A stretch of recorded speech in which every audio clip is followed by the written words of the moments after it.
Noticias contra reloj en Blue Radio. 5 de la mañana, 30 minutos. Actualizamos las noticias en Blue Radio. 5 personas fueron asesinadas en las últimas horas en Bogotá en diferentes hechos. Uno de ellos ocurrió en la localidad de Rafael Uribe, en el sur de la ciudad, donde una mujer atacó con machete a su propia madre y luego se quitó la vida. Casi al mismo tiempo en Ciudad Bolívar, un patrullero de la Policía Metropolitana asesinó con arma de fuego a su expareja sentimental y luego se suicidó. Ambos casos están en manos de las autoridades que intentan esclarecer lo sucedido. Las disidencias de las FARC atacaron en las últimas horas el municipio de Silvia en el departamento del Cauca. Hasta el momento no hay reporte de personas heridas. El Gobierno Nacional presentó oficialmente las 12 preguntas de la consulta popular que serán radicadas en el Senado ante el hundimiento de la reforma laboral. Los ministros del Interior, Armando Benedetti, y de Trabajo, Antonio Sanguino, se mostraron optimistas en su aprobación. El próximo 1 de mayo, el presidente Gustavo Petro irá personalmente al Senado a radicar el texto de la iniciativa. El legislativo tendrá 30 días para definir si aprueba o no la convocatoria de esta consulta popular. Sobre el tema, el presidente del Senado, Efraín Cepeda, consideró que las preguntas de la consulta del gobierno se quedaron cortas y no responden a los problemas de 14 millones de personas que están en la informalidad o están desempleadas. El presidente de FENALCO, Jaime Alberto Cabal, aseguró que las preguntas de la consulta son amañadas y engañosas y no buscan solucionar el desempleo en Colombia y la informalidad que ya supera el 56%. Por su parte, el presidente de la ANDI, Bruce McMaster, criticó la falta de claridad de la consulta y advirtió sobre el riesgo para el empleo en el país. Comenzaron las audiencias públicas sobre el proyecto de la reforma a la salud en la Comisión Séptima del Senado. Representantes de distintos gremios y asociaciones del sector de la salud expresaron su inconformidad frente a la iniciativa porque no soluciona la crisis actual del sistema de salud en el país. En firme quedó la imputación contra el exalcalde de Medellín, Daniel Quintero. Luego de una hora de audiencia, ni el exmandatario ni los demás implicados en el caso de Aguas Vivas aceptaron los cargos formulados por la Fiscalía. La misión de verificación de la ONU en Colombia presentó en Nueva York el informe trimestral sobre la implementación del acuerdo de paz. La canciller Laura Sarabia asistió al lugar y denunció la expansión de grupos armados y también el reclutamiento de menores. Por su parte, Carlos Ruiz Massieu, jefe de la delegación en Colombia, manifestó que si bien ha habido algunos avances en el cumplimiento del acuerdo, advirtió que hay retrasos en las acciones ante el asesinato de firmantes de paz y también la reforma rural. En las últimas horas, el presidente Gustavo Petro anunció que va a ir a la ONU a decir que el Estado colombiano no cumplió con la implementación del acuerdo de paz. El presidente de la República, Gustavo Petro, ordenó investigación para que se establezca qué elementos fueron sacados en la excavación hecha por militares en el batallón Charrizolano, en el sur de Bogotá, en el sitio en el que, según un testigo, estaban los restos de Irma Franco, desaparecida en el holocausto del Palacio de Justicia, información que reveló en su momento Blue Radio. Por su parte, la Procuraduría le pidió a la Corte Suprema de Justicia que condene al general en retiro Iván Ramírez Quintero y al coronel en retiro Fernando Blanco como coautores de la desaparición forzada de Carlos Augusto Rodríguez, administradores de la cafetería del Palacio de Justicia. La Comisión Europea multó a Apple con 500 millones de euros y a Meta con 200 millones tras ser declaradas culpables de violar una nueva ley destinada a limitar el poder de las empresas tecnológicas más grandes del mundo. Ampliación de estas y más noticias en BlueRadio.com. Sigan con Mañanas Blue. Estás escuchando Blue Radio.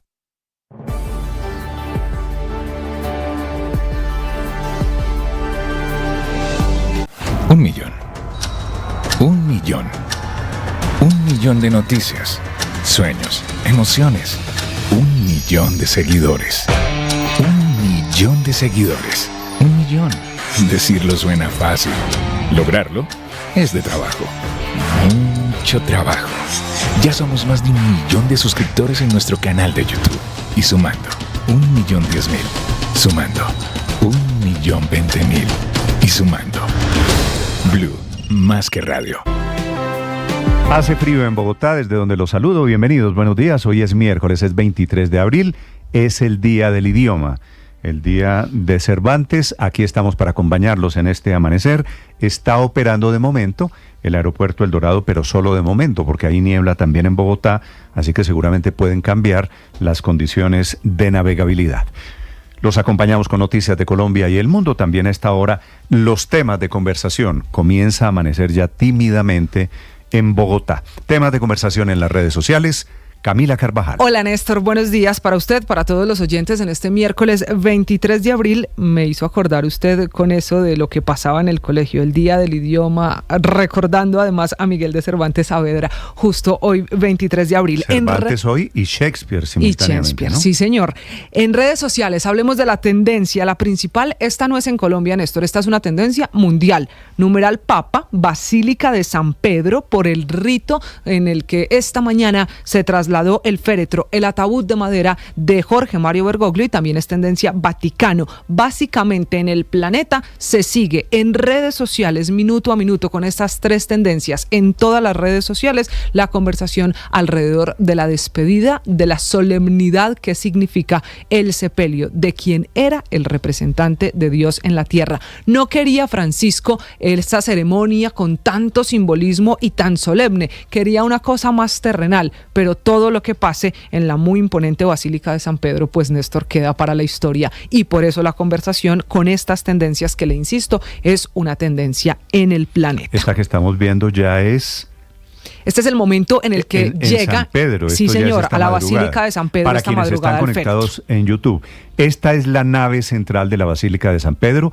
Ahí está el baldaquino, que es la obra de Bernini, y ahí va a estar el Papa hasta el viernes en la noche. El viernes en la noche hasta las 7 de la noche, hora de Roma, porque una hora más tarde, a las 8 de la noche, están citados los cardenales, 252, para otro rito, otra ceremonia que también será igual de solemne, que es el cierre del féretro, y queda todo listo para la misa exequial, que será el sábado en la madrugada nuestra en Colombia, que sin duda pues será ya la despedida final del Papa Francisco, y comienza la semana el Papa de la Misericordia. El cónclave. El cónclave, claro, es que los cardenales están en ese rito o en esa celebración del cierre del féretro, luego en la misa de las exequias, y ahí comienza oficialmente todo alrededor del cónclave para elegir al nuevo Papa. En Colombia, Néstor, tenemos nuestra propia tendencia, nuestra propia conversación en redes sociales, numeral consulta popular, promovida esta conversación por el gobierno desde ayer con el ministro del Interior, Armando Benedetti, el ministro de Trabajo, todos trinando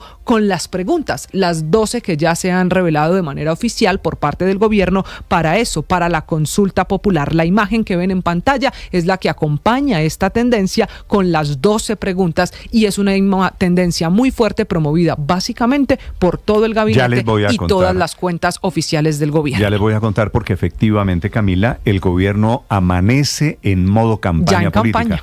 Que todos los ministros, que todos los funcionarios estén en esto. Bolívar y compañía, que está a punto de salir del gobierno, quiere decir el gobierno anticipó la campaña del 2026.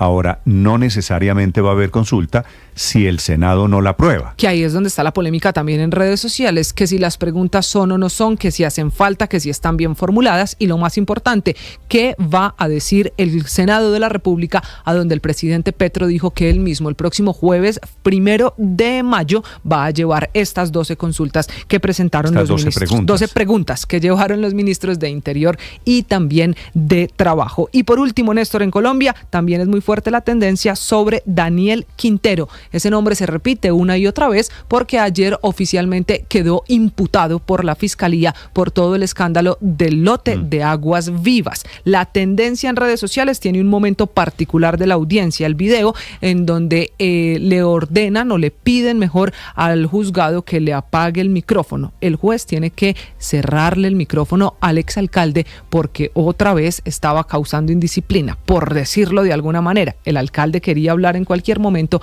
Por segundo día, finalmente el juez no se lo permite y queda avalada la imputación de cargos que le hacen a él y a otros 10 exfuncionarios. Que muy probablemente va a terminar sacando de la carrera por la presidencia a Daniel Quintero. Que es el trino que él hace después, diciendo me imputaron porque me quieren sacar de la carrera a la presidencia. Lo que viene ahora es el juicio.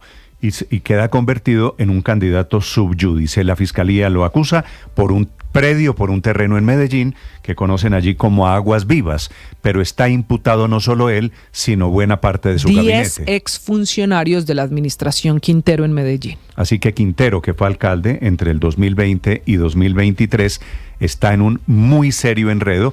Él intenta salirse del problema diciendo que Fico, su sucesor, fue quien firmó el contrato. En Medellín, ya les voy a contar de la consulta popular. Antes, el novelón, por tratarse de quien se trata, es uno de los consentidos del presidente Gustavo Petro, acusado por la fiscalía que no es exactamente de oposición. 5:40 minutos en Medellín, Héctor Santamaría.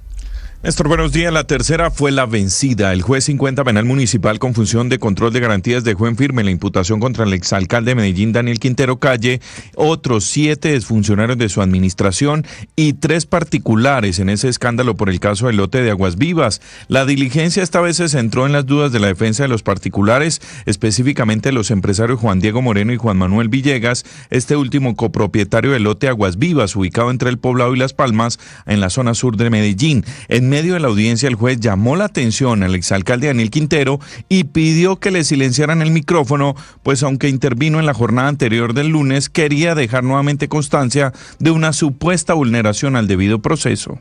Le pido la palabra un segundo para dejar una constancia antes, si es tan amable. No, señor Quintero, ya usted tuvo la oportunidad de hacer las observaciones, de dejar las constancias. Una constancia sobre la vulneración al debido proceso. Por favor, me silencian el micrófono del ciudadano. Y es que parecía que se iba a repetir, Néstor, los irrespetos por parte del mandatario, que el día anterior incluso había cuestionado la petición de ir al baño de la fiscal, por lo que el juez, recordemos, lo tuvo que regañar. Qué pena, un momentico, señor juez, hago una solicitud. ¿Me permite ir al baño 5 minutos? Le agradezco. Yo creo que ya va al baño es para que le explique. Señor Daniel, ya le he llamado la atención muchas veces frente a su forma de hacer sus preguntas y sus comentarios fuera de contexto y respetuosos.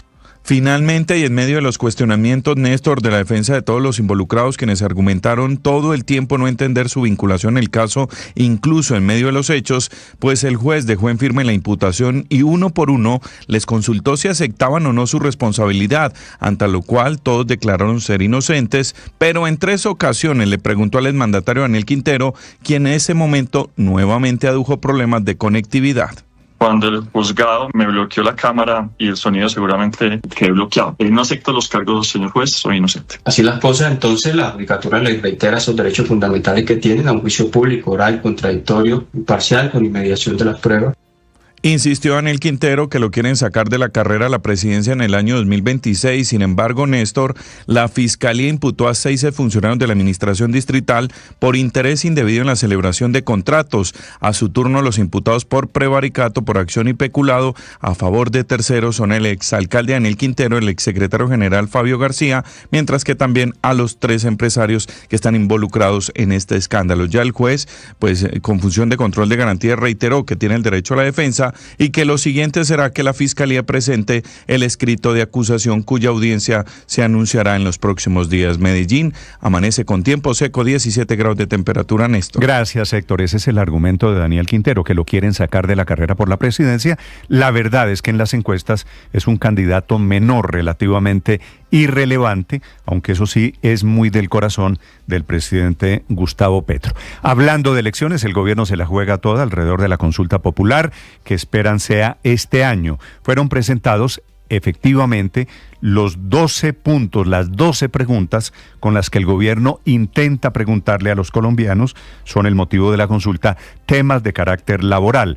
Una consulta que por supuesto tiene preguntas amañadas. ¿Está de acuerdo con que el trabajo, esta es la primera, está de acuerdo con que el trabajo de día dure máximo 8 horas y sea entre las 6 a.m. y 6 p.m.? Me parece que la redacción no les quedó la mejor. Se trata de crear la figura de la jornada nocturna a partir de las 6 de la tarde.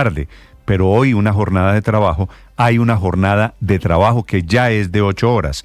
Y así es el tono de todas las preguntas, concediendo derechos a diestra y siniestra, contratar 2 discapacitados por cada 100 trabajadores, derechos de enfermedad para mujeres menstruantes.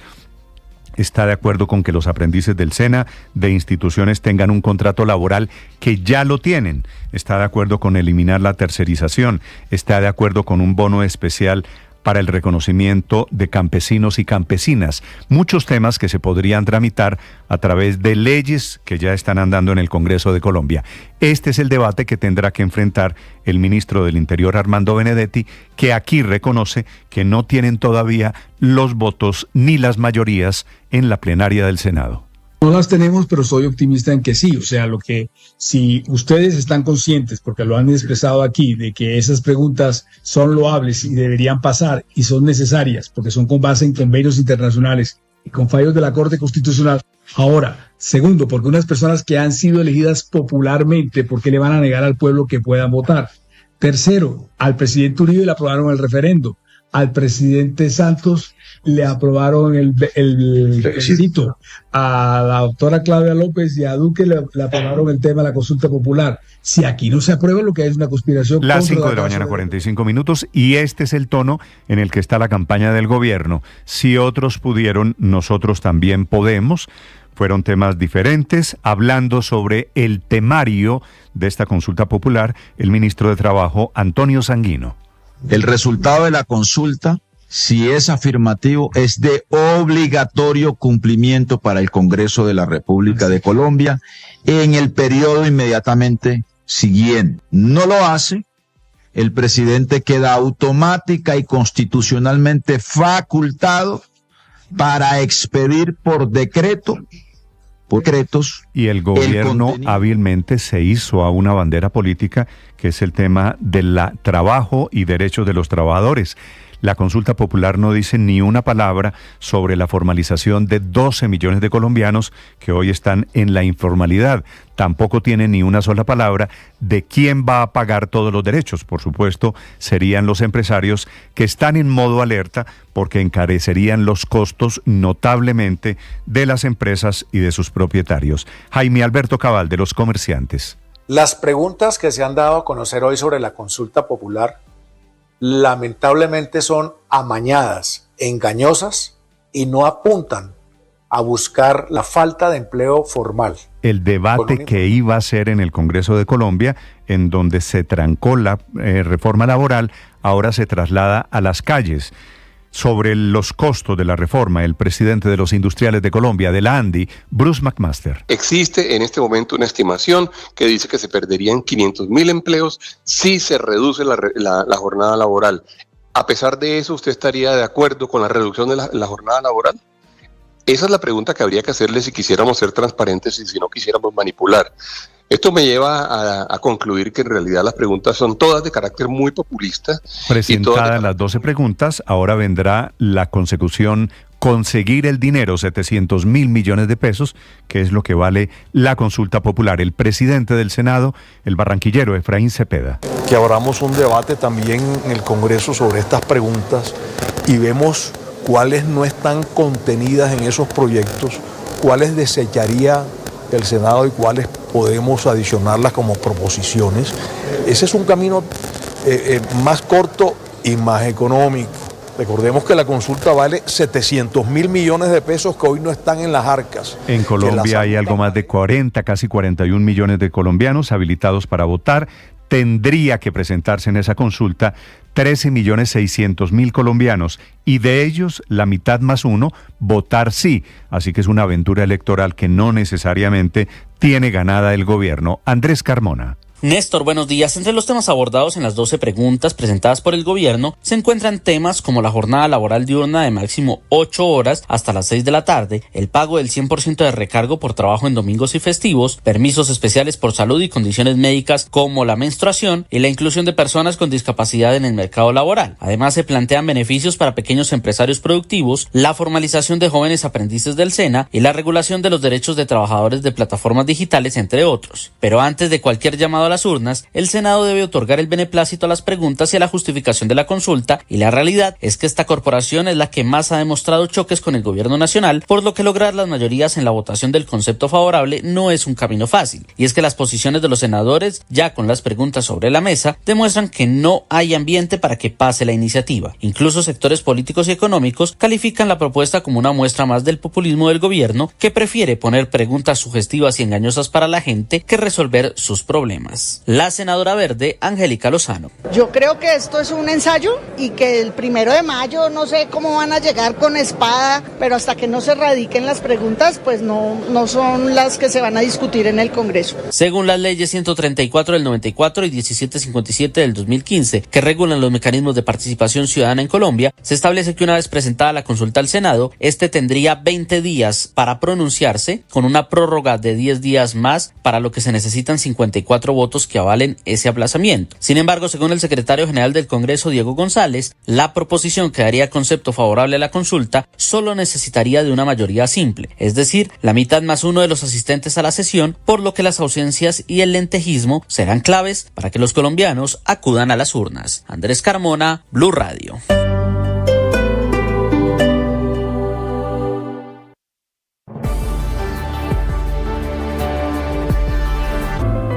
Llegó la hora de fluir con el planeta y actuar para proteger las reservas de agua que nos quedan. Día a día podemos hacer algo para unirnos a la corriente del cuidado del agua. El Consejo de Estado anuncia investigación para determinar si el presidente Petro, en su alocución o Consejo de Ministros o intervención a través de los canales privados de la televisión, desacató la orden de ese tribunal que le prohibió interrumpir la programación de la televisión privada en Colombia. El presidente Petro tiene la teoría de que la decisión del Consejo de Estado es porque lo quieren censurar. Y transmitió, efectivamente, es posible que no haya sido un Consejo de Ministros, dice el presidente, con razón. ¿Cómo iba a ser Consejo de Ministros si solamente había un ministro? Pero por otro lado, ¿cómo iba a ser alocución presidencial si hablaron 6 personas, 6 funcionarios del gobierno y no hubo anuncio? Eso fue lo que le prohibió el Consejo de Estado. Su presidente, el magistrado Luis Alberto Álvarez. No hay ningún asomo de persecución del Consejo de Estado ni de ningún órgano de la justicia cuando se ha pronunciado acatando estrictamente los términos de la ley y la Constitución. El presidente de la República es el primero obligado a acatar la Constitución, la ley y los fallos judiciales. Y hay un evidente malestar por el desafío del presidente Petro, que a pesar de la tutela del Consejo de Estado, decidió interrumpir la programación en la televisión. Pidiendo respeto a las decisiones judiciales, el procurador Gregorio El Hash, que recuerden ustedes, fue ternado por el presidente Petro. En una democracia moderna como la nuestra, no se puede entender el funcionamiento del Estado de Derecho sin independencia y autonomía. Autonomía en la rama, independencia en las personas. Ellos tienen un mandato constitucional que han sabido defender, que han sabido ejercer, que han honrado, aún con su propio sacrificio. La Procuraduría se siente prolongación natural de la rama judicial en su misionalidad y por eso vengo reclamando abiertamente que y efectivamente presentada la impugnación del gobierno, vendrá una decisión ya en firme de una sala diferente, no la plena del Consejo de Estado, y eventualmente después una revisión de la Corte Constitucional. Sergio Barbosa. Hola Néstor, buenos días. El presidente del Consejo de Estado, Luis Alberto Álvarez, se pronunció sobre la locución presidencial llevada a cabo el lunes en la noche y aseguró que el presidente Gustavo Petro abordó el tema de la emergencia sanitaria por el brote de la fiebre amarilla y que tenía toda la autonomía para hacer esa alocución. Sin embargo, dijo también que se debería analizar si sí fue una alocución o fue un Consejo de Ministros, porque hay que estudiar los elementos que enrarecen las alocuciones presidenciales. Incluso el presidente de este alto tribunal aseguró que el primer mandatario tiene un ejercicio constante de descalificación en contra de las altas cortes. Por su parte, la Corporación Excelencia en la Justicia mostró su apoyo incondicional al Consejo de Estado y a todas sus determinaciones y decisiones, considerando que velan por la debida separación de los poderes en Colombia y también son la garantía de la independencia judicial. Esto luego de que el presidente Gustavo Petro calificara como censura la decisión del alto tribunal que le ordenó dejar de transmitir los consejos de ministros independientemente del horario en los canales privados, locales y regionales, al considerar que se vulnera la pluralidad informativa. En las últimas horas al Consejo de Estado llegó una demanda del gobierno que pide la nulidad del fallo que prohibió la transmisión de los consejos de ministros del presidente Gustavo Petro por los canales privados. Sergio Barbosa, Blue Radio. Sergio, gracias. El presidente Petro ahora ya no solo peleando por órdenes judiciales en esta batalla con los tribunales, ahora también peleando con los banqueros, porque hay fiducias para construir vías 4G que son constituidas por empresarios privados y por el propio gobierno colombiano, y el presidente Petro quiere utilizar plata que está en esas fiducias, en fideicomiso, cerca de 13 billones de pesos, para atender la emergencia de la fiebre amarilla. Y dice que la plata no la dejan sacar los dueños de los bancos, Sarmiento Angulo y Bancolombia. Pero cuente con todo el respaldo del gobierno nacional.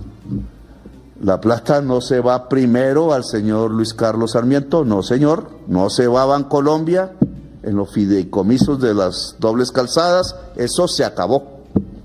Vamos a mirar porque hay 13 billones guardados en esas fiducias, que no puede recuperar el gobierno y la plata pública, pero que no se ha gastado. Y allí están efectivamente los bancos involucrados y los concesionarios, quienes construyen el sector privado, el de la infraestructura, que rápidamente le responde al presidente Petro diciendo que no se puede sacar esa plata, como él dice, para atender la fiebre amarilla, aunque puede disponer de esos algunos recursos. Marcela Peña. Hola Néstor, buenos días. Empecemos recordando que durante el Consejo de Ministros el presidente Gustavo Petro dijo que la plata para financiar la vacunación masiva contra la fiebre amarilla puede salir de las vías de cuarta y quinta generación. Y aquí es donde viene la respuesta del presidente de la Cámara Colombiana de Infraestructura, Juan Martín Caicedo, quien le dice: no, presidente, no es cierto que todos los concesionarios estén incumplidos. Ninguno de ellos está incumplido, y los recursos públicos girados a las fiducias tienen la función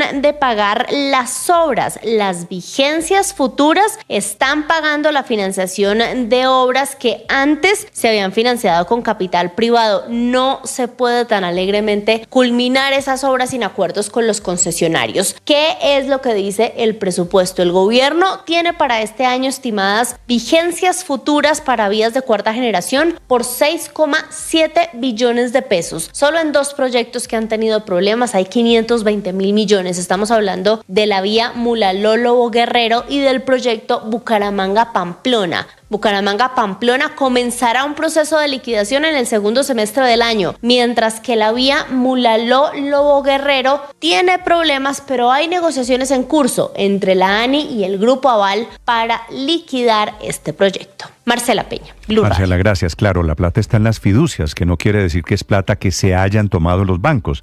Es plata para cumplir unos compromisos que son, en estos casos, construcción de vías de cuarta generación. Son las 5 de la mañana, 56 minutos. A propósito, noticia económica. En este día miércoles, hoy es 23 de abril, Víctor Grosso.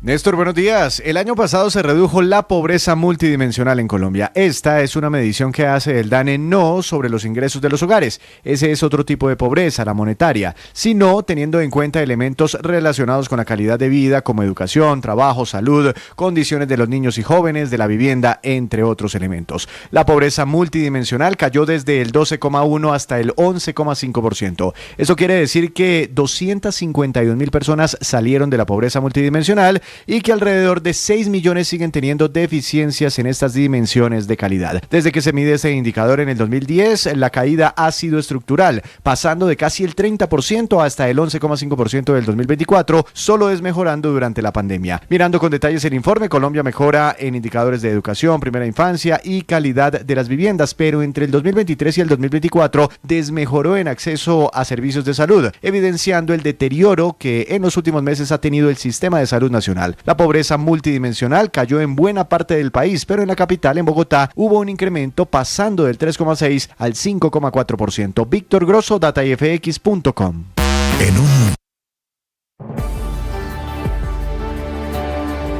Un millón. Un millón. Un millón de noticias, sueños, emociones. 1 millón de seguidores. 1 millón de seguidores. 1 millón. Decirlo suena fácil. Lograrlo es de trabajo. Mucho trabajo. Ya somos más de 1 millón de suscriptores en nuestro canal de YouTube. Y sumando, 1.010.000. Sumando, 1.020.000. Y sumando. Blue, más que radio. Llegó la hora de fluir con el planeta. Y actuar para proteger las reservas de agua que nos quedan. Día a día podemos hacer algo para unirnos a la corriente del cuidado del agua. No es un chiste. Debemos cuidar el agua. Unirnos a la corriente de las acciones sostenibles hará la diferencia. Todos podemos ser protagonistas de esta gran historia. Cuidar el agua, la corriente que nos une. Una campaña de Caracol Televisión, Blue Radio y La Calle. Ahora usted puede opinar. ¿Qué es una buena noticia en medio de tantas emergencias? Gracias a los más de 2.100.000 personas que hoy posicionan a Blue nuevamente como la emisora número 1 de los colombianos. Es un gusto saludarlos. Gracias por escucharnos. Gracias por vernos. Esto es Blue, parte del juego. más que radio. 1 millón. 1 millón. 1 millón de noticias, sueños, emociones. 1 millón de seguidores. 1 millón de seguidores. 1 millón. Decirlo suena fácil. Lograrlo es de trabajo. Mucho trabajo. Ya somos más de 1 millón de suscriptores en nuestro canal de YouTube. Y sumando, 1.010.000. Sumando, 1.020.000. El periodismo no tiene apellidos. Es siempre honesto, independiente y comprometido con la verdad. El periodismo no es amigo del poder, lo vigila. Hoy, Mañanas Blue les ofrece periodismo con contexto. Las dos caras de la moneda, sin exageración, sin especulación. A partir de este momento, Mañanas Blue es periodismo en radio. Bienvenidos.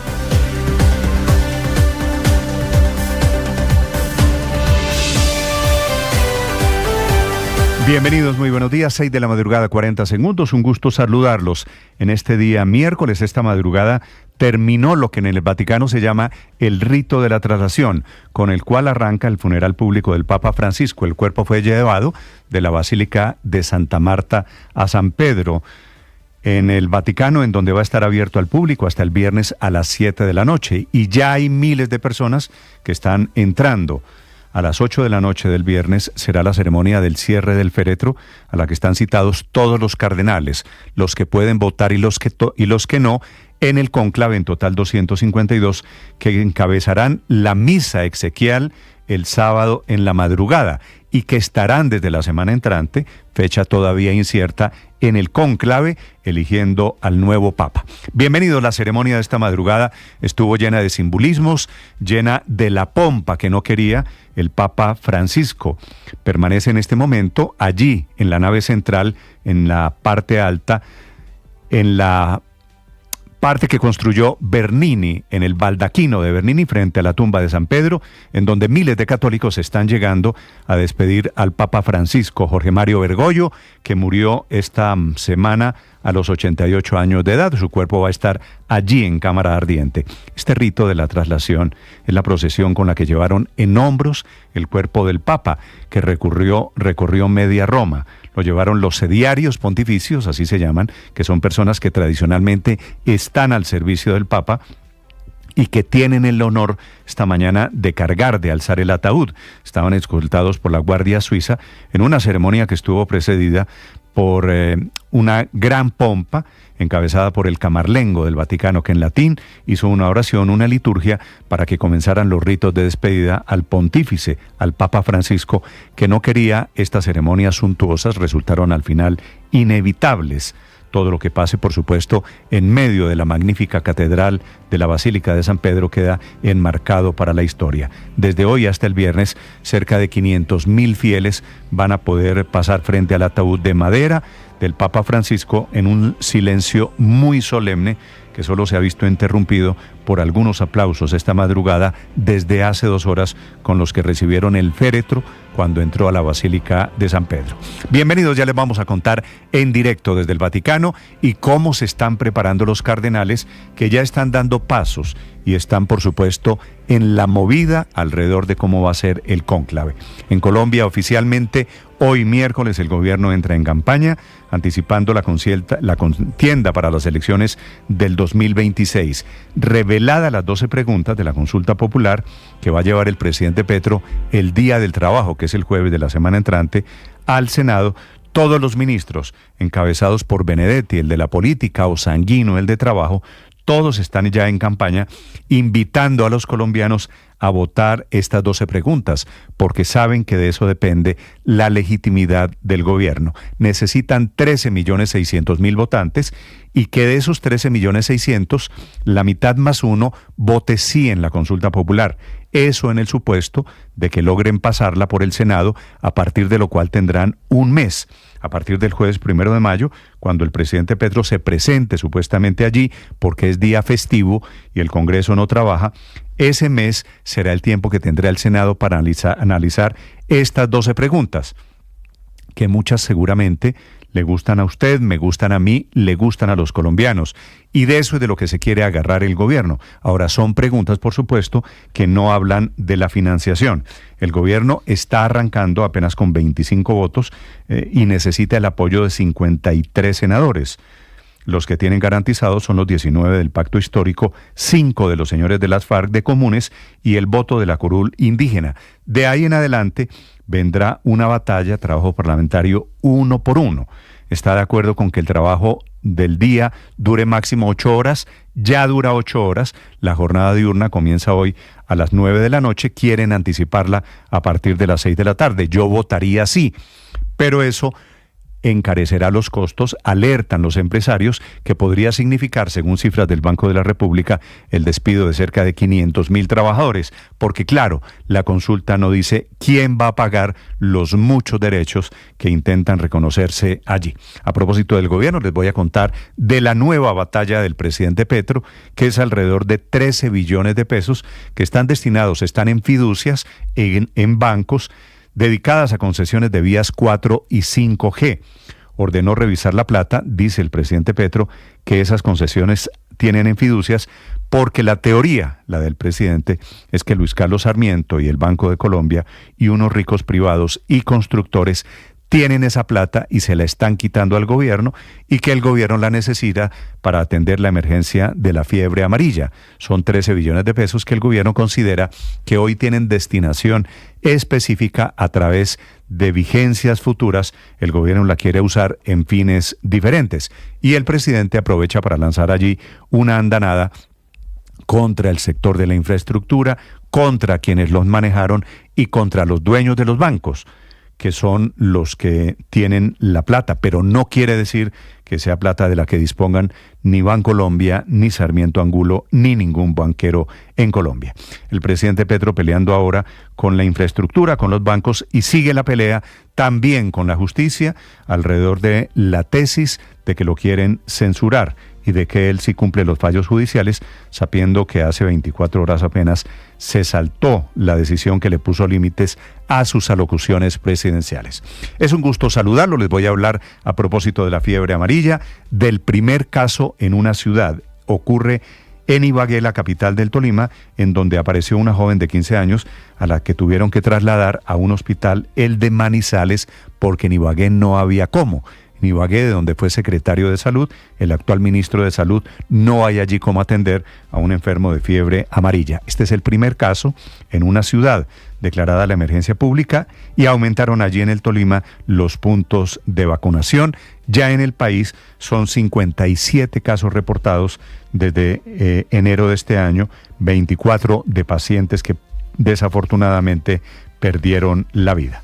Les voy a hablar en segundos también de las aventuras judiciales del exalcalde de Medellín, Daniel Quintero, que tiene por otro lado la teoría de que lo quieren sacar de su carrera por la presidencia. Él, que tiene 4 o menos de porcentaje en la favorabilidad en las encuestas, dice que le quieren cerrar su aventura electoral y que por eso la fiscalía, la del presidente Gustavo Petro, lo imputó de cargos por corrupción a él y funcionarios de su gabinete cuando fue alcalde de Medellín. Ninguno aceptó cargos por apropiación en favor de terceros y prevaricato, que es la acusación técnica de la Fiscalía. Es el tema de Aguas Vivas, un juicio que vendrá, que seguramente será tan accidentado como fue la imputación de cargos, en donde varias veces el exalcalde Quintero terminó regañado por el irrespeto a la fiscal y al juez que lleva el caso. Bienvenidos, hoy es miércoles 23 de abril, es el Día del Idioma. por la muerte de Cervantes, y es el día del libro, y es el día de la Feria del Libro, y es el día del bibliotecario. A la gente que tiene relación con el mundo de la literatura, mi reconocimiento, mi aplauso. Aquí está lo más importante en el resumen que preparamos en Voces y Sonidos en Mañanas Blue.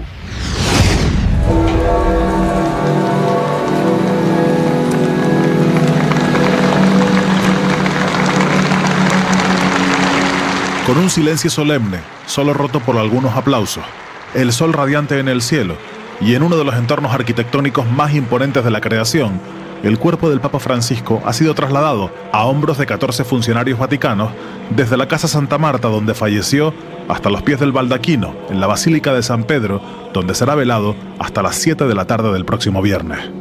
La ceremonia ha sido presidida por el cardenal camarlengo Kevin Farrell, quien ha pronunciado la liturgia de la palabra, la ceremonia previa a la apertura de la Cámara Ardiente. Fratelli et sorelle, eleviamo ferventi suppliche a Dio Padre. Mientras los católicos del mundo se preparan para despedir al Papa Francisco, expertos ya hacen cálculos de cómo se divide el cónclave, que a partir del 6 de mayo debiera elegir el próximo Papa. Los cardenales europeos, que son 36 votos, respaldan mayoritariamente a candidatos progresistas, mientras que los cardenales africanos y asiáticos, 41 votos, se inclinan por el conservadurismo. Dicen los expertos que los 17 votos de América Latina podrían inclinar el resultado. El cardenal Gianfranco Ravasi, presidente emérito del Consejo Pontificio de la Cultura de la Santa Sede. Saranno quelle successive quando saranno arrivati i cardinali da tutto il mondo.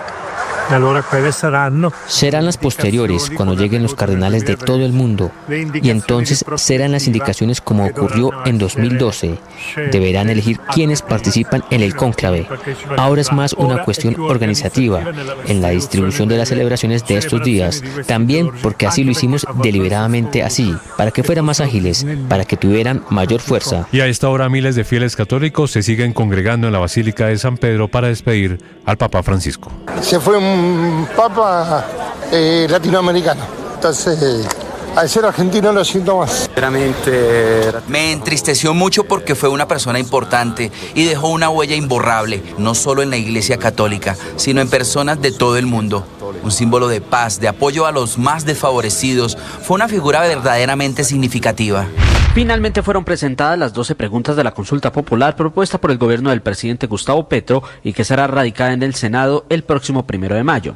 Entre los temas abordados se encuentran la jornada laboral diurna de máximo 8 horas hasta las 6 de la tarde, el pago del 100% del recargo por trabajo de domingos y festivos, permisos especiales por salud y condiciones médicas como la menstruación y la inclusión de personas con discapacidad en el mercado laboral, el presidente del Congreso, Efraín Cepeda. ¿Dónde están las preguntas para lanzarle un salvavidas a los 3 millones de colombianos que hoy están desempleados y no tienen cómo llevar el pan a la mesa de su casa? La senadora por el Pacto Histórico, María José Pizarro. Pues está entregando un mandato ciudadano también al Congreso de la República. Ya veremos si el Senado de la República escucha o no escucha a la ciudadanía. La senadora por la Alianza Verde, Angélica Lozano. Yo creo que esto es un ensayo y que el 1 de mayo no sé cómo van a llegar con espada, pero hasta que no se radiquen las preguntas, pues no son las que se van a discutir en el Congreso. El ministro del Interior, Armando Benedetti, reconoció que el gobierno no cuenta con las mayorías en el Senado para aprobar la consulta popular que presentará el 1 de mayo. No las tenemos, pero soy optimista en que sí. ¿Por qué el Congreso diría que no? Segundo, porque unas personas que han sido elegidas popularmente, ¿por qué le van a negar al pueblo que puedan votar? Tercero, al presidente Uribe le aprobaron el referendo. Al presidente Santos le aprobaron el requisito. A la doctora Claudia López y a Duque le aprobaron el tema de la consulta popular. Si aquí no se aprueba, lo que hay es una conspiración contra la clase obrera y contra el presidente de la República. El presidente del Consejo de Estado, el magistrado Luis Alberto Álvarez, aseguró en Noticias Caracol que el presidente Petro está obligado a acatar los fallos judiciales. Agregó que no hay censura contra el mandatario. No, la censura es un concepto que raya con la ilegalidad, con la persecución, con el aniquilamiento del derecho a pensar y a difundir su pensamiento. Y el fallo decreto simplemente lo que establece es que en lo sucesivo los consejos de ministros no se pueden transmitir por los canales privados, sino por los canales oficiales. El procurador general Gregorio El Hash. La Procuraduría se siente prolongación natural de la rama judicial en su misionalidad y por eso vengo reclamando abiertamente que los fallos, los pronunciamientos, las decisiones de las altas cortes, de los jueces de cualquier nivel son para respetarlos y acatarlos. La tercera fue la vencida y en la tarde de este martes el juez 50 penal municipal con función de control de garantías dejó en firme la imputación contra el exalcalde de Medellín, Daniel Quintero Calle, otros 7 exfuncionarios de su administración y 3 particulares, esto en el escándalo por el caso del lote de Aguas Vivas que pasó de valer 2.711 millones de pesos en la alcaldía de Federico Gutiérrez a 48.234 en la de Daniel Quintero. Cuando el juzgado me bloqueó la cámara y el sonido, seguramente quedé bloqueado. No acepto los cargos, señor juez, soy inocente. Nueva jornada violenta en Colombia. En el Tambo, Cauca, atacaron con explosivos a una tanqueta de la policía dejando 2 heridos. Y en límites entre los municipios de El Peñón y Los Andes Sotomayor en Nariño, hostigaron a los ingenieros militares que adelantaban labores de mantenimiento en una vía. Allí asesinaron un civil y dejaron 2 soldados lesionados. El ministro de Defensa, Pedro Sánchez, atribuyó los hechos a las disidencias. Esa recompensa para quienes hicieron este atentado terrorista en Nariño pertenecen a las disidencias de las FARC, de Mordisco, la Franco Benavides. Y en Versalles, en el Valle, dispararon contra una patrulla de la policía y en Antioquia otros 2 policías resultaron lesionados luego de que atacaran con explosivos la patrulla en la que se movilizaban hacia el municipio de Santa Fe de Antioquia. Y en medio de esto, el presidente Gustavo Petro insistió en que va a volver al Consejo de Seguridad de la ONU a asegurar en que no es él el que está incumpliendo la implementación del acuerdo de paz, sino el Estado colombiano. Solo que yo iré al Consejo de Seguridad de Naciones Unidas como jefe de Estado y plantearé la verdad, que el Estado de Colombia, no el presidente jefe de Estado, incumplió el acuerdo de paz con la FARC. Mientras que el presidente Petro afirma que volverá a la ONU para denunciar los incumplimientos de los acuerdos de paz, el representante de Estados Unidos ante el Consejo de Seguridad de Naciones Unidas, John Kelly, cuestionó sus negociaciones, argumentando que han terminado fortaleciendo a los grupos ilegales. Estados Unidos está decidido a evitar la impunidad por los actos criminales cometidos por terroristas y otros grupos armados ilegales. 8 años después de la implementación del acuerdo de paz, comienzo de la misma, queda claro que todavía hay mucho por hacer. Estados Unidos va a seguir vigilando de cerca el proceso y la eficacia de los acuerdos y va a trabajar con los miembros de este Consejo y la misión de verificación de Naciones Unidas para alcanzar una paz duradera y seguridad en Colombia. Ante esto también se pronunció el jefe de la misión de verificación de la ONU en Colombia, Carlos Ruiz Massieu. La construcción de paz es un proceso complejo, de largo aliento y no lineal. Valoro la decisión de buscar la paz a través del diálogo, si bien los resultados de las iniciativas en marcha han sido limitados hasta la fecha. De cara al futuro, resulta fundamental priorizar aquellos procesos de diálogo con los actores que demuestren una real voluntad de paz. El presidente Gustavo Petro ordenó una investigación para que se establezca qué elementos fueron sacados en la excavación hecha por militares al antiguo batallón Charry Solano de inteligencia en el sur de Bogotá, en el sitio en el que, según un testigo, estaban los restos de algunos desaparecidos como Irma Franco, quien desapareció en el holocausto del Palacio de Justicia. Este gobierno abrieron huecos que están en el barrio, en el Charry Solano, sin que nadie se diera cuenta y no sabemos qué sacaron de ahí. Investigación que tiene que ordenar el gobierno nacional. El gobierno de Estados Unidos rehusó a confirmar si ha retirado la visa al presidente Gustavo Petro, tal como lo aseguró el jefe de Estado este lunes, la portavoz del Departamento de Estado, Tammy Bruce. No puedo hacer eso. Nosotros no hablamos sobre casos de visas individuales. Nuestros registros de visas son confidenciales. Estamos al tanto de los reportes y de lo que él dijo. Lo que sí puedo decir es que nuestros 2 países han tenido la oportunidad de crear un futuro mejor para sus ciudadanos. Dairo Moreno sigue haciendo historia y además ampliando sus récords. Ayer, con 39 años y 218 días, se ha convertido en el jugador de mayor edad en convertir un hat-trick en toda la historia de la Copa Sudamericana. Ha logrado superar el registro del jugador Grafite al servicio del Santa Cruz de la Sierra, que logró convertir con 37 años y 179 días. Ahora Dairo, casi pisando los 40, logra hacer una tripleta que además le ha dado 3 puntos importantísimos al Once Caldas en esa intención de seguir aspirando a clasificar a la zona de octavos de final de la otra mitad de la gloria. Contento, la verdad que un resultado muy positivo. La verdad que eso es el esfuerzo del cuerpo técnico, la junta directiva, de esta hinchada tan linda que siempre nos está acompañando en otros jugadores. Estás escuchando Blue Radio. Llegó la hora de fluir con el planeta y actuar para proteger las reservas de agua que nos quedan. Día a día podemos hacer algo para unirnos a la corriente del cuidado del agua. No es un chiste. Debemos cuidar el agua. Unirnos a la corriente de las acciones sostenibles hará la diferencia. Todos podemos ser protagonistas de esta gran historia. Cuidar el agua, la corriente que nos une. Una campaña de Caracol Televisión, Blue Radio y La Calle. 1 millón. 1 millón. 1 millón de noticias, sueños, emociones. 1 millón de seguidores. 1 millón de seguidores. 1 millón. Decirlo suena fácil. Lograrlo es de trabajo. Mucho trabajo. Ya somos más de 1 millón de suscriptores en nuestro canal de YouTube. Y sumando, 1.010.000. Sumando, 1.020.000. Y sumando. Blue, más que radio. Escanea este código y suscríbete a nuestro canal de YouTube, @Blue Radio Co.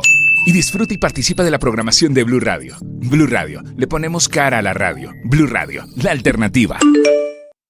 1 millón. 1 millón. 1 millón de noticias, sueños, emociones. 1 millón de seguidores. 1 millón de seguidores. 1 millón. Decirlo suena fácil. Lograrlo es de trabajo. Mucho trabajo. Ya somos más de 1 millón de suscriptores en nuestro canal de YouTube. Y sumando, 1.010.000. Sumando, 1.020.000. Y sumando. Blue, más. El cuerpo del Papa Francisco fue llevado de la Basílica de Santa María a la Basílica de San Pedro en el Vaticano, llevado en procesión en hombros por los sediarios pontificios y escoltado por la Guardia Suiza. Desde hace un par de horas está abierto al escrutinio público y a la visita y al homenaje de miles, tal vez millones de fieles que van a ir a despedir al Papa Francisco de aquí hasta el viernes por la noche, cuando será cerrado, se producirá allí el cierre de ese féretro. 6 de la mañana, 21 minutos, todo lleno de una gran pompa, la que no quería Francisco, todo lleno de la solemnidad alrededor del Vaticano y alrededor de la bellísima Basílica de San Pedro. Enrique Rodríguez. Y es como si esa belleza fuera contagiosa, lo acabas de decir. El Papa no quería una ceremonia pomposa, una ceremonia seguramente como habían tenido sus antecesores en el cargo, pero a veces eso es imposible de evitar, no tanto por las presiones vaticanas, sino por el propio entorno. El cuerpo del Papa está ahora mismo en un ataúd de madera recubierto de zinc, abierto, con la tapa abierta, todos los fieles están pudiendo verlo, sin catafalco, apenas levantado unos grados para que pueda ser visto por aquellos que están ahora mismo haciendo esa enorme fila dentro de la nave central de la Basílica del Vaticano, desde o con el baldaquino como final de ese recorrido. Son ahora mismo, podemos decir sin riesgo a exagerar, miles de personas las que están dentro de la Basílica de San Pedro.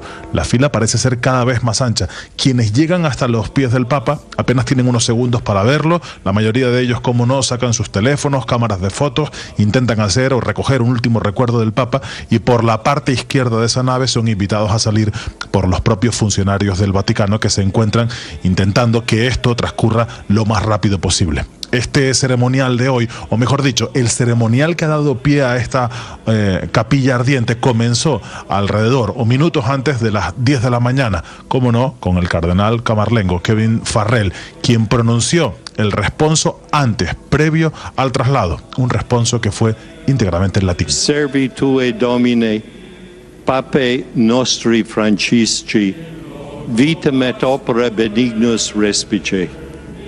accipe eum in domum perpetue lucis et paces et fidelibus tuis concede. Al terminar, procedamos en paz, decía uno de los participantes en ese ceremonial. Procedamos in pace. In nomine Christi. Y ahí comenzaba una más de las imágenes para la historia de estos funerales o de este proceso previo a los funerales. El traslado a hombros de 14 miembros del personal vaticano, escoltados por alabarderos, 8 de la Guardia Suiza. Digo, un recorrido que ha arrancado en la residencia de Santa Marta, donde residía Francisco, y ha salido y entrado al recinto vaticano, finalmente por la Plaza de San Pedro. Allí, en un recorrido vallado, con decenas de miles de fieles a los lados que han guardado un respetuoso silencio, mientras lentamente el ataúd del Papa era trasladado hasta el interior de la Basílica de San Pedro. Ese silencio solo se ha roto con unos aplausos conmovedores cuando el féretro ha entrado finalmente a la basílica. Allí, dentro de la basílica, ha vuelto a ser Kevin Farrell quien ha pronunciado de nuevo otra ceremonia religiosa. En este caso, la liturgia de la palabra. Ha sido una ceremonia muy breve, que ha terminado cuando el propio Farrell le ha deseado al Papa que descanse definitivamente en paz, también en latín. Per Christum Dominum nostrum. Amen. Requiem aeternam dona ei, Domine. Lucet Eis. Requiescat in pace. Amén. Descanse en paz, decía el cardenal Camarlengo, que es el encargado de todas estas ceremonias. La culminación de esta ceremonia será el próximo sábado, cuando se celebren los funerales. Esta cámara ardiente va a estar abierta hoy hasta la medianoche. Se abrió a las 11 de la mañana, siempre hablamos hora local, hora de Europa Occidental. Mañana va a ser el día en que los fieles podrán pasar más tiempo, o habrá un horario más ampliado para que los fieles puedan dar el último adiós al Papa. Comenzará a las 7 de la mañana y se prolongará hasta la medianoche. Por último, este viernes los actos de homenaje comenzarán de nuevo a las 7 de la mañana y solo se prolongarán durante 12 horas. A las 7 de la tarde cerrará la cámara ardiente. Precisamente el Vaticano ha confirmado que una hora más tarde, cuando sean las 8 de la tarde, en la Basílica de San Pedro, el cardenal Kevin Joseph Farrell, el camarlengo de la Santa Iglesia Romana, dice el comunicado, presidirá el rito de cierre del féretro del Romano Pontífice. Se ruega en ese comunicado la participación, entre otros, del propio camarlengo, evidentemente de Giovanni Battista Re, el decano del Colegio Cardinalicio, que es quien participará, quien llevará a cabo el funeral del próximo sábado, y entre otros también estarán, por ejemplo, el ex secretario de Estado Vaticano, Pietro Parolin, quien por cierto sigue sonando como uno de los favoritos, uno de esos posibles papables. Por cierto, Néstor, antes de terminar, también es noticia de este momento, no tiene demasiado que ver con lo que está pasando en Roma, pero se acaba de registrar un sismo muy duro, muy potente, de magnitud 6,2, con epicentro en el mar de Mármara, cerca de Estambul. Hay miles de personas en las calles. Por el momento no se han consignado ni daños ni víctimas mortales, Néstor. Enrique, gracias. Ven ustedes las imágenes de la Basílica de San Pedro en el Vaticano, que es el sepelio del Papa Francisco. Y comienzan con estos nombres, con el camarlengo, es el administrador de los bienes. Fundamentalmente es el hombre de la cámara. Esa sería como la tradición, la traducción, perdón. Monseñor Farrell, Monseñor Parolin. Felipe, usted que vio Cónclave, vienen las apuestas alrededor de quién va a ser el próximo Papa. Y en la medida en que pasen las horas, usted puede identificar, en Cónclave, este era fulanito. Claro. Oiga, pero lo increíble es que ayer estaba mirando un diario europeo, Néstor, y las casas de apuestas disparadas. Todo se volvió apuesta. No, es que es una cosa demencial, es decir, la gente metiéndole plata a ver quién va a ser el próximo Papa. Felipe, por otro lado, eso lo que le dice es, hoy apostamos todo, apostamos hasta quién va a ser el Papa. Hay partido del Mundial de Fútbol, apuesta. Hay elección del Papa, apuesta. Le iba a decir... Somos una sociedad ludópata. A propósito, Felipe, de Cónclave, que a usted le gustó, después de la muerte del Papa Francisco, se aumentó casi 300% la audiencia, la cantidad de gente que está viendo Cónclave en todo el mundo, que es una cifra muy alta, por supuesto, porque todo el mundo quiere saber cómo es el proceso. Y Cónclave, salvo el final, que es terrible, es una buena manera de aproximarse al tema de la elección del Papa, que es lo que vendrá la semana entrante. Súmeme a ese porcentaje. ¿En los sí, millones? Sí. Ayer lo vio. La noche anterior vi con detalle y con sumo cuidado, por recomendación del Padre Dinero, Cónclave. Realmente impresiona. Y lo que usted dice, el final, bueno. Es que le muestra a usted el sistema. Bueno, digo, increíble. No, el final es pésimo. No, cuando digo bueno no es la expresión de calificativo. La película es buena. Es muy particular. El final es terrible. Tengo un amigo que dice que el guión se estalló al final. No, es confuso, es que uno queda como, ¿qué pasó aquí? Néstor, pero sabe que le muestra a usted cómo funciona el sistema político, cómo se mueven, por supuesto, cómo es ese misterio alrededor de la elección del máximo jerarca de la Iglesia. Y obviamente lo que está pasando aquí es que hay gente reunida poniéndose de acuerdo por quién vamos a votar. Claro, y ya hay reuniones. Hola, pero padre, explíqueme cómo es esto de un cardenal que el Santo Padre, el Papa Francisco, sacó por malos manejos económicos y allá se metió y dijo, no, yo voy a votar. Eso va a ser difícil, porque él está suspendido, él no tiene ya los derechos de cardenal. ¿Y entonces qué se haya metido? Buena pregunta, porque él debiera estar detenido como estaba detenido por la justicia vaticana. Ese es uno de esos temas que... ¿Papa calientes que llaman? Papa caliente. Bueno, papá caliente. 6:29 a.m. Mucha atención. En Argentina hay una conmoción especial por la muerte del Papa argentino, Jorge Mario Bergoglio. Están en homenajes esta mañana en Buenos Aires. Y allí en Buenos Aires, un periodista de Blue Radio, de Caracol Televisión, Eduardo Hernández. Hola Néstor, buenos días. Nos despertamos en el tercer día de luto nacional aquí en Argentina, particularmente en Buenos Aires. Anoche hubo una ceremonia intereclesiástica, interreligiosa, y es que era muy importante para el Papa Francisco siempre que hubiera un diálogo entre las diferentes creencias. Aparte de esto, hoy está previsto que haya una misa organizada por San Lorenzo de Almagro, el equipo de sus amores. Será una misa a la que acudirán, por supuesto, jugadores, directivas, pero también se espera la presencia de decenas de feligreses. Esta será una celebración que se llevará a cabo hacia las 7:15 de la noche, hora argentina, 5 de la tarde, 15 minutos, hora Colombia. Pero estuvimos, Néstor, recorriendo los pasos, lo que fue la infancia del Papa Francisco. Conversamos, por ejemplo, con Mari Iglesias, una mujer que lleva 30 años en la casa del lado donde en alguna oportunidad vivió el Papa Francisco. Dice que, por supuesto, en algún momento tuvo un contacto con él, que no lo conoció personalmente, pero no descarta que incluso siendo niño hubiera jugado en el patio de su casa. Era del barrio, conocía su historia, los amigos que tenía, posiblemente habrá jugado en mi patio un montón de veces, porque era chiquito cuando vino a vivir acá.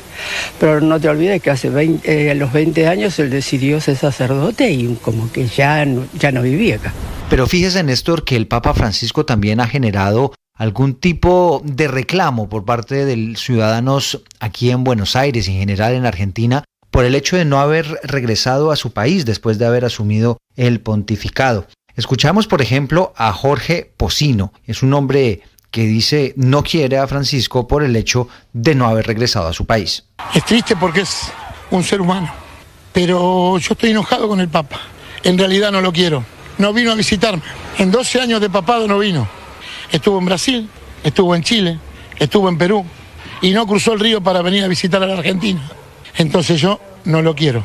Y no es el único hecho, Néstor, que divide a los argentinos. Por ejemplo, también los divide en cuanto al Papa Francisco el hecho de que algunos lo consideraban cercano al peronismo, al kirchnerismo, algo que él ha negado en sus biografías. Sin embargo, aquí en Argentina y particularmente en Buenos Aires, pues todavía esa teoría genera algunas divisiones entre la población. Y esta es toda la información, Néstor, desde Buenos Aires, Eduardo Hernández. Gracias, Eduardo. 6:32 a.m. En Colombia nosotros amanecemos en modo consulta.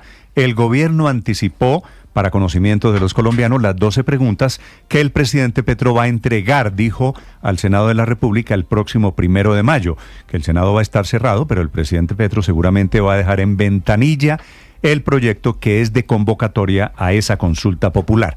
Una consulta de fecha incierta tendrá que ser aprobado primero por el Senado de la República, Néstor, en donde vendrá la batalla alrededor de los votos. Y ahí se abre una interesante discusión, como muchas de las que se originan aquí en el país.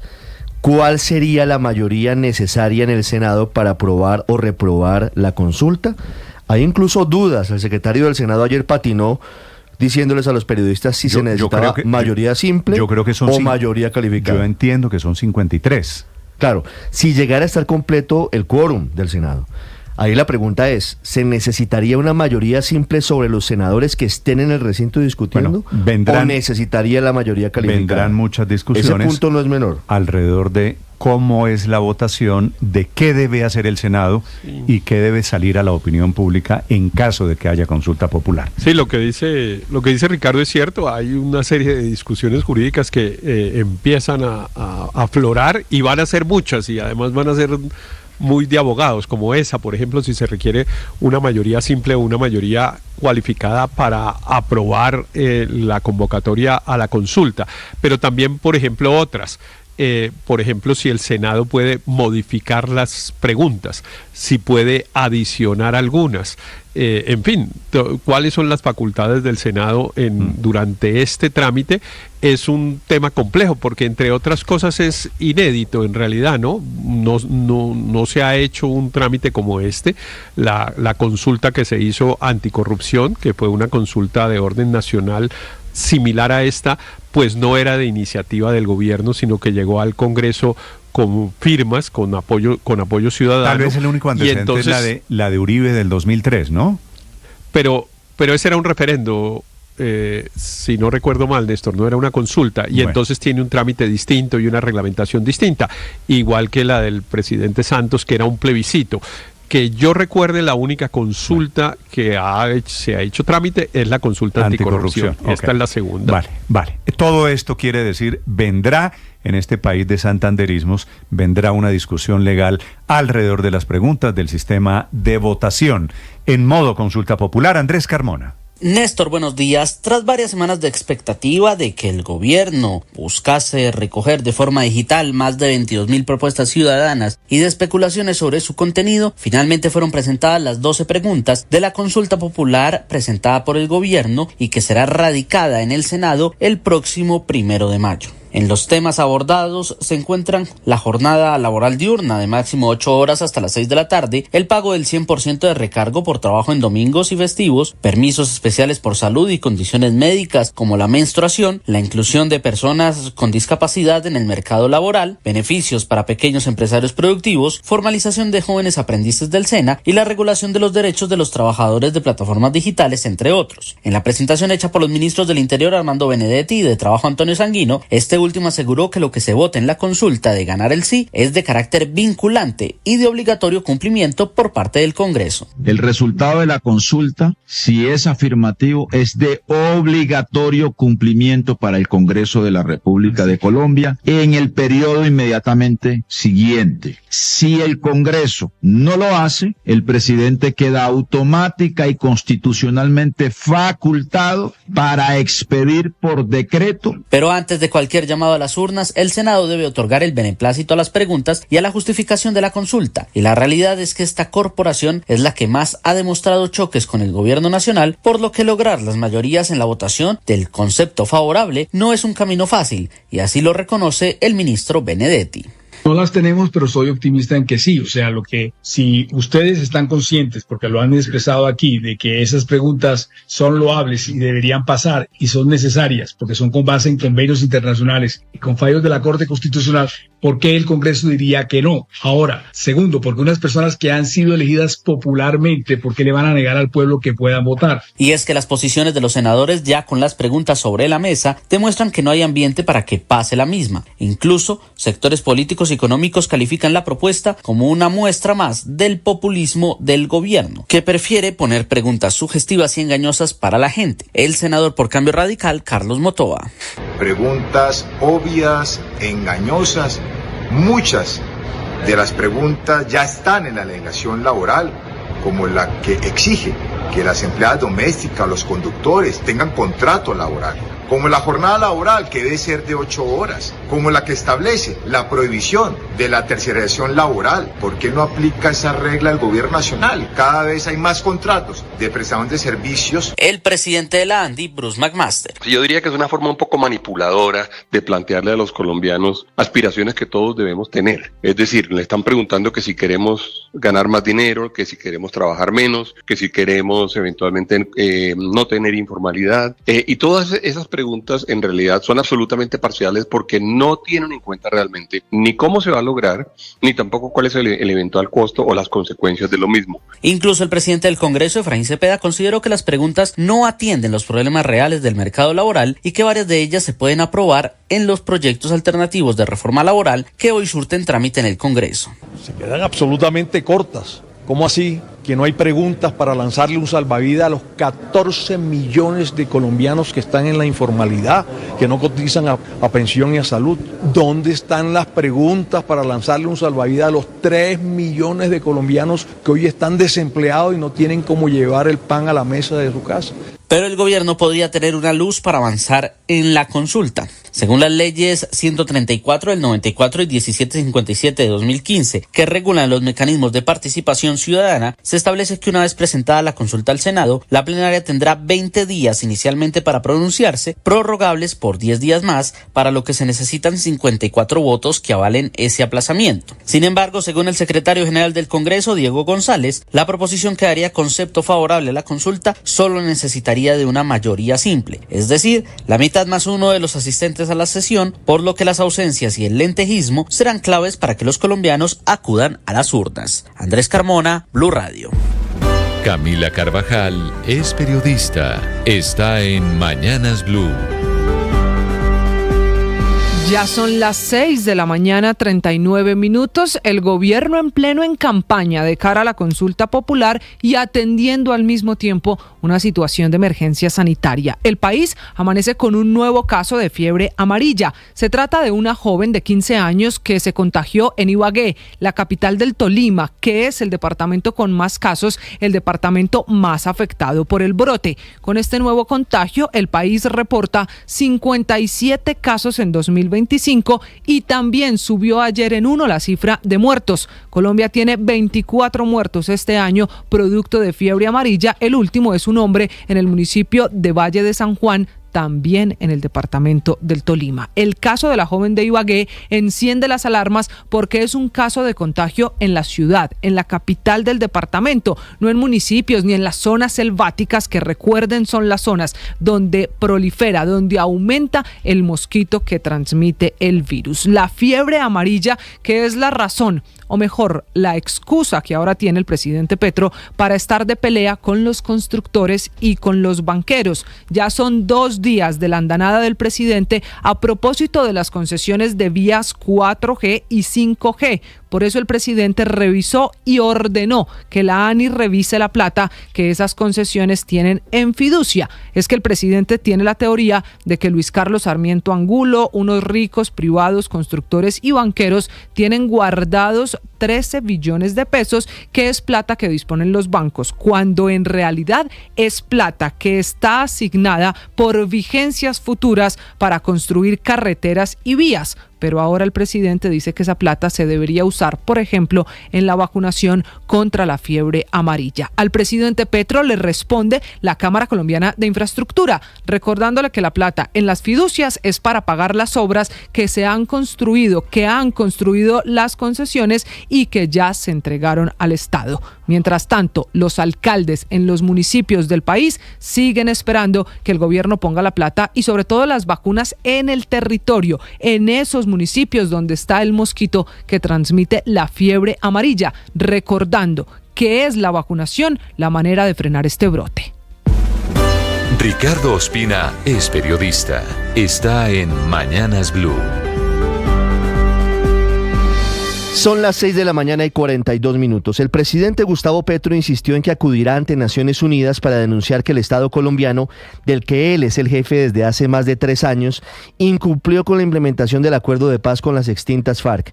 El jefe de Estado volvió a la misma idea que había planteado hace un año y que generó toda una tormenta política por las implicaciones que tiene que el presidente de la República, el responsable de garantizar el cumplimiento del acuerdo de paz, reconozca su fracaso y el de todas las instituciones para sacar adelante el que debería ser un propósito de país desde 2016.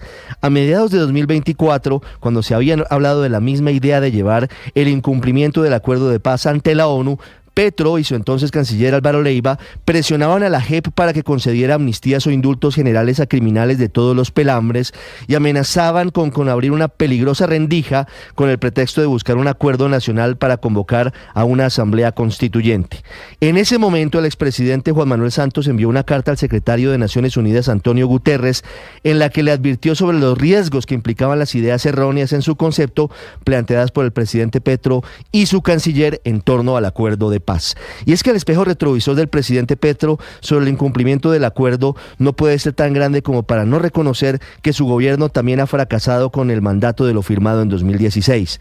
Según un informe de la Defensoría del Pueblo de agosto del año pasado, persistían serias deficiencias en materia de adjudicación de tierras. La implementación de los PEDET solamente presentaba un 1% de avance con corte al 30 de abril del año pasado, y lo más grave sin duda es que seguía en ese momento, como hoy, la violencia en zonas rurales, en ese momento con el registro de 57 asesinatos de líderes sociales y defensores de derechos humanos entre enero y abril de ese año. Además, hoy la paz total hace agua. Las disidencias de Iván Mordisco siembran de muerte y terrorismo el Cauca, el Valle, el Huila, mientras que los terroristas del ELN cometen crímenes en el Catatumbo y el Estado sumiso se autocensura para evitar combatir a las disidencias de alias Calarcá, el mismo que ha masificado las extorsiones en amplias regiones de Colombia. Las consecuencias para el Estado colombiano de reconocer ante la ONU el fracaso en la implementación del acuerdo de paz pueden ir desde el retiro del apoyo del Consejo de Seguridad a ese proceso hasta un eventual juzgamiento al Estado colombiano por esos mismos hechos. Eso sí, el presidente Petro tiene razón en un punto que tocó ayer. La búsqueda de la verdad sobre el conflicto debe ser un propósito central para evitar repetir la espiral de violencia en Colombia. No es un tema accesorio, y por eso es clave que se cumpla su orden para que se esclarezca qué sacaron un grupo de militares de una excavación en el batallón Charri Solano en el sur de Bogotá, en el mismo punto señalado como el lugar en el que podrían estar los restos de Irma Franco, desaparecida y asesinada por uniformados luego del holocausto del Palacio de Justicia, historia revelada hace 2 semanas por Blue Radio. Paola Ochoa es periodista. Está en Mañanas Blue. 6 de la mañana, 45 minutos. Crece pues la pelea entre banqueros, constructores y el presidente Gustavo Petro. Ahora con nuevo florero de Llorente por cuenta del deseo del presidente de usar la plata de la infraestructura vial, es decir, de megavías y de autopistas de 4ª y de 5ª generación para financiar la vacunación masiva contra la fiebre amarilla, unos 13 billones de pesos de vigencias futuras del gobierno nacional que, según las cuentas del propio presidente, estarían quietos en fideicomisos y fiducias, pero que deberían cogerse para costear y financiar la emergencia sanitaria, y dado también, según el propio mandatario, que algunos de esos proyectos están en el congelador y nada que arrancan. Afirmaciones que, sin embargo, no son ciertas, según la Cámara Colombiana de la Infraestructura, que dice que por lo demás son propuestas imposibles, tanto en términos legales, porque no se puede acabar y reasignar así nomás la plata de las vías para vacunas, sino porque además todos los proyectos de concesión de 4G y 5G están cumpliendo con actividades y las obligaciones a su cargo, a excepción únicamente de 3 proyectos que sí estarían varados, pero por razones ajenas a los concesionarios, como el congelamiento en las tarifas de los peajes en el año 2023, que generó toda una lluvia de demandas y además el atraso de importantes obras, y ahora también con la incertidumbre sobre la ejecución del presupuesto, que también paraliza proyectos clave que superan el billón de pesos según el propio Invías. Caso concreto del proyecto Milaló Lobo Guerrero, a cargo del concesionario Covimar, con 1.8 billones de pesos en vigencias futuras en un patrimonio autónomo, plata que, si bien no se ha podido ejecutar, viene engordando con rendimientos financieros que a la fecha ya superan los 400.000 millones de pesos, para un valor total de 2.2 billones de pesos que están a cargo de la Agencia Nacional de Infraestructura y no de el concesionario, del cual tampoco es cierto que le deba al Estado 1.8 billones de pesos, como se atrevió a decir el presidente Gustavo Petro, que hoy tiene de todas maneras la sartén por el mango y la posibilidad de decidir si sigue con esa obra o si liquida el contrato. María Camila Orozco es periodista. Está en Mañanas Blue. Ahora son las 6:47 de la mañana. Mientras el gobierno nacional está en campaña para impulsar la consulta popular, varios asuntos judiciales que involucran a algunos de sus exfuncionarios van andando. Uno de esos temas son los acuerdos por colaboración. Ya fue aprobado por un juez otro preacuerdo, en este caso entre la Fiscalía y Luis Carlos Barreto, ex subdirector de conocimiento de la Unidad Nacional para la Gestión de Riesgos y Desastres. Se convierte así en testigo oficialmente de la Fiscalía en contra de 16 procesos penales en contra de otras personas y a capacitar, ese es el compromiso adicional, a las comunidades del departamento de La Guajira en la formulación de proyectos que estén relacionados con el agua, residuos sólidos y energía solar y eólica como una medida de reparación al daño de la corrupción que deja a esta región que es sumamente pobre. Su testimonio se va a centrar en delatar a todos los involucrados en la gestión y reducción de 101.000 millones de pesos del convenio de la entidad para la que trabajaba con la Agencia Nacional de Tierras, un capítulo en el que aparece mencionado como gestor César Manrique, ex director del Departamento de la Función Pública, que también era su padrino político. Mientras se conocía esta bendición a otro proceso de colaboración, en la Corte estaba ocurriendo, en la Corte Suprema de Justicia, otro episodio. Comenzaba el desfile de los exministros del gobierno en la Corte para declarar como testigos en este mismo caso de corrupción, pero en lo que tiene que ver con los aforados, la situación de 6 congresistas. El primero en pasar a declarar fue el exministro de Hacienda Ricardo Bonilla, que volvió a declarar su inocencia y afirmar que solo estaba cumpliendo sus funciones. En la lista de los citados por el magistrado Misael Rodríguez le siguen Gloria Inés Ramírez, que debe ir hoy, y Luis Fernando Velasco, que era ministro del Interior. Estas versiones, lo que escuche la Corte, se van a sumar a los apuntes de Olmedo López, que está revelando la Fiscalía que no solo tenía una libreta, sino 4 con los apuntes de la corrupción. Estás escuchando Blue Radio. Ahora usted puede opinar. ¿Qué es una buena noticia en medio de tantas emergencias? Gracias a los más de 2.100.000 personas que hoy posicionan a Blue nuevamente como la emisora número 1 de los colombianos. Es un gusto saludarlos. Gracias por escucharnos. Gracias por vernos. Esto es Blue, parte del juego. Más que radio. Llegó la hora de fluir con el planeta.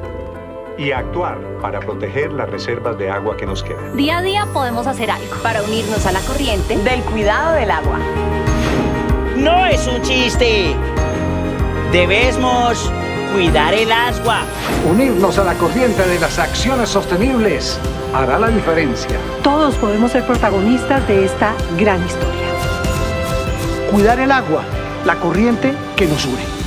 Una campaña de Caracol Televisión, Blue Radio y La Calle. 1 millón. 1 millón. 1 millón de noticias, sueños, emociones. 1 millón de seguidores.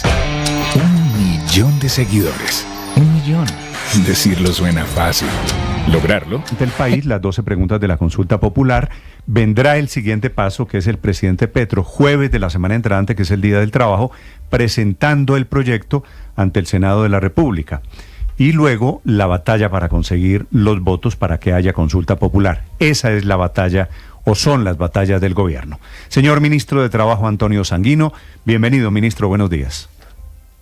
Buenos días, muchas gracias por la invitación, Néstor. Un saludo para ti, para toda la gente que te acompaña en el estudio y por supuesto para toda la audiencia. Ministro, ¿estas 12 preguntas ya son inamovibles? ¿Estas son las 12 preguntas finales?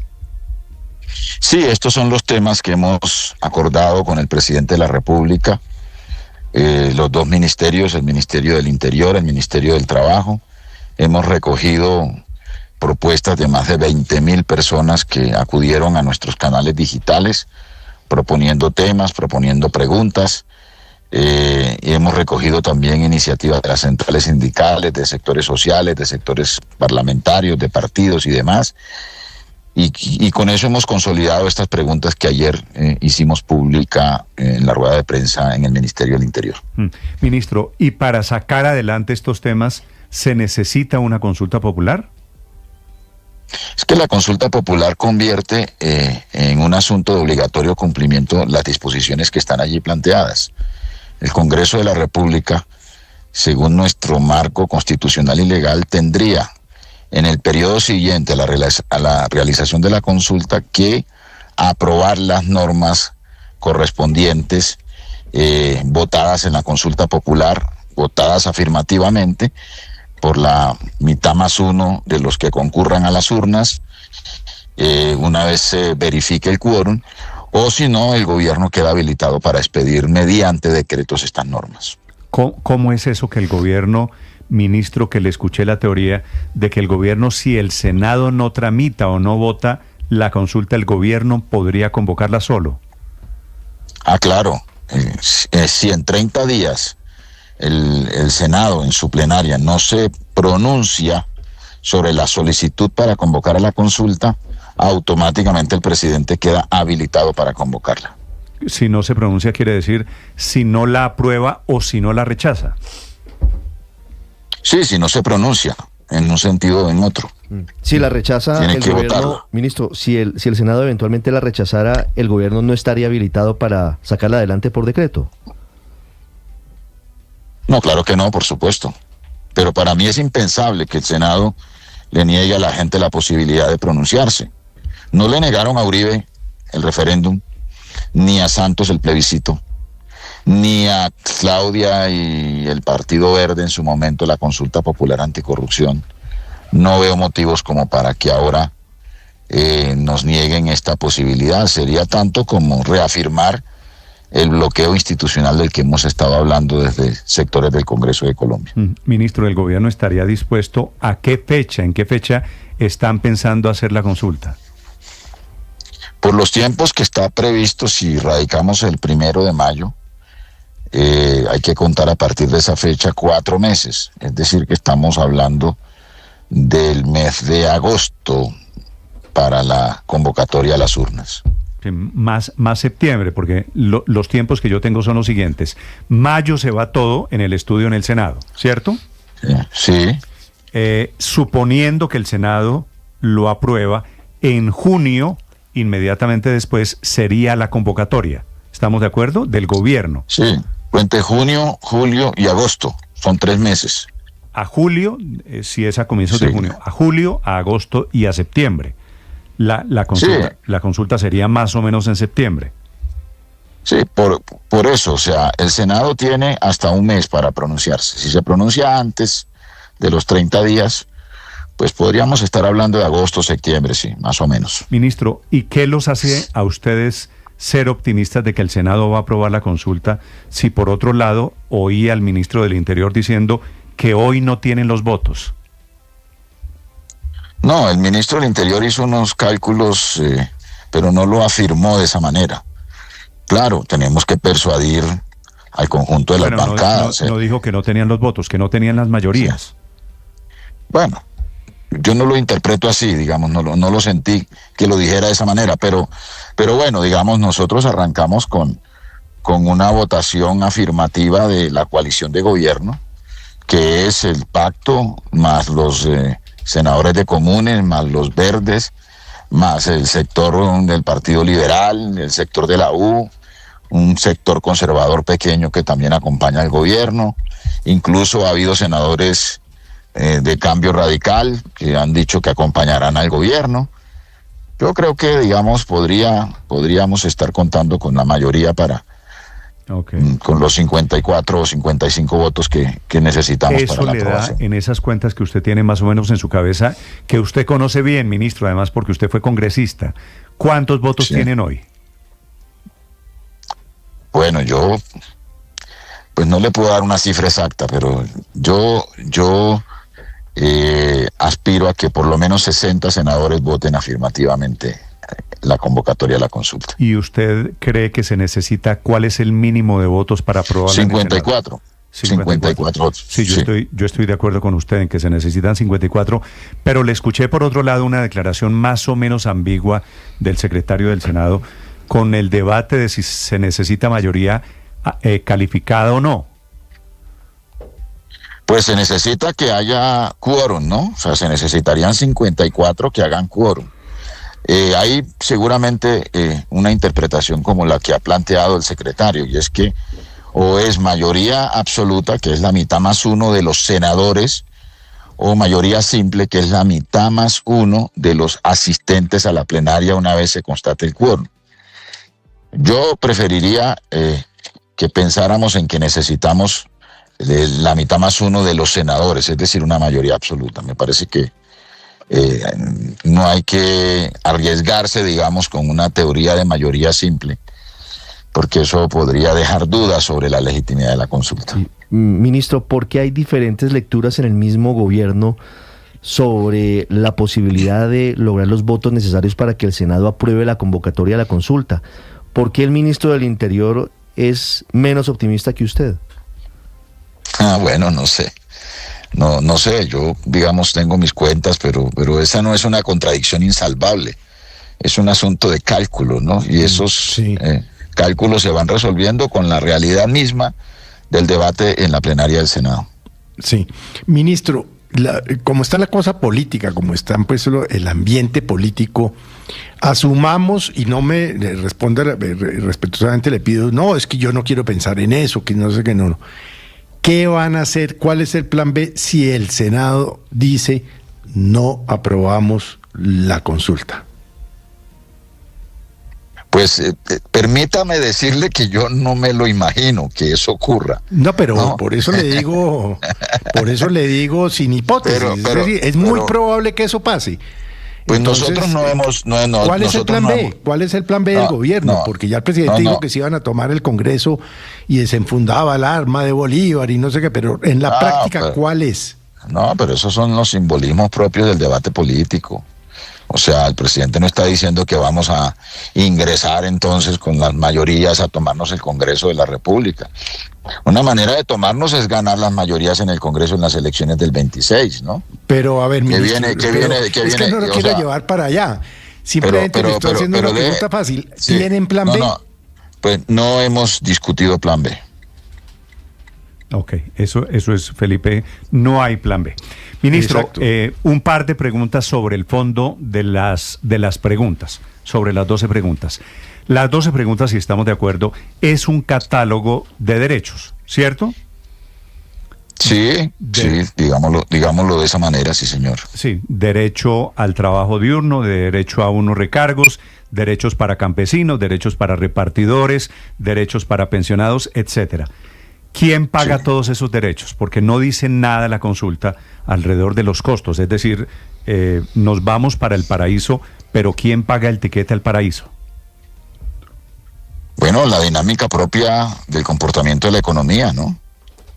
Nosotros, por ejemplo, en el Observatorio Laboral del Ministerio del Trabajo, sobre supuestos que tienen que ver con teorías económicas keynesianas, por ejemplo, o neokeynesianas, indican que una mejora en los ingresos de los trabajadores generan demanda agregada y esa demanda agregada genera un círculo virtuoso de crecimiento económico. Entre otras cosas porque los costos de la producción no solo son los costos laborales, hay otros costos que están asociados a la técnica productiva que deben ser también intervenidos por el Estado. Por ejemplo, en la costa Caribe, los costos de la energía eléctrica son costos que afectan de una manera más significativa el proceso de producción, digamos, o se convierte en un factor productivo mucho más costoso que los costos laborales, ¿no?